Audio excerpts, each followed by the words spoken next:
அன்பு தமிழ்நாடு மக்களே, என் அன்பான சகோதரர்களும் சகோதரிகளும், உங்களுக்கு என் மனமார்ந்த வணக்கங்கள்.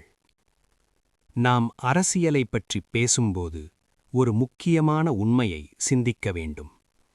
அரசியல் என்பது சிலரின் அதிகாரத்திற்கான பாதையா அல்லது பொதுமக்களின் முன்னேற்றத்திற்கான சேவையா?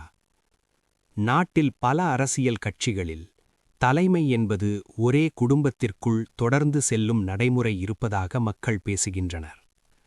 ஆனால் இதற்கு மாறாக ஒரு வேறுபட்ட அரசியல் கலாச்சாரம் இந்தியாவில் உருவாகியுள்ளது. அது தொண்டரை அடிப்படையாகக் கொண்ட அரசியல். பாரதிய ஜனதா கட்சியில் பதவி என்பது பரம்பரை உரிமை அல்ல, அது உழைப்பின் மூலம் கிடைக்கும் பொறுப்பு.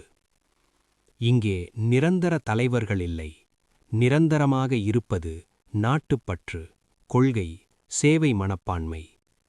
ஒரு சாதாரண குடும்பத்தில் பிறந்த மனிதர் கூட கட்சிக்காக அர்ப்பணிப்புடன் உழைத்தால் உயர்ந்த பொறுப்புகளை அடைய முடியும். கட்சித் தொண்டர் முதல் தேசிய தலைமை வரை ஒவ்வொரு நிலையும் உழைப்பையும் திறமையையும் மதிக்கும் அமைப்பாக உருவாக்கப்பட்டுள்ளது.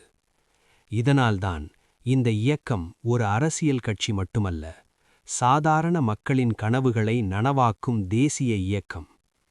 உயர்ந்த பதவி என்பது சிலருக்கான சலுகை அல்ல, சேவை செய்ய தயாராக இருக்கும் ஒவ்வொருவருக்கும் திறந்த வாய்ப்பு. அரசியலில் மாற்றம் வேண்டுமென்றால் வாய்ப்புகள் அனைவருக்கும் சமமாக கிடைக்க வேண்டும். அந்த எண்ணத்தை முன்னிலைப்படுத்தும் அரசியல் கலாச்சாரம் பாரதிய ஜனதா கட்சியின் பெருமை. சிந்தித்து முடிவு செய்யுங்கள். நாட்டின் முன்னேற்றத்திற்காக சரியான பாதையை தேர்வு செய்யுங்கள்.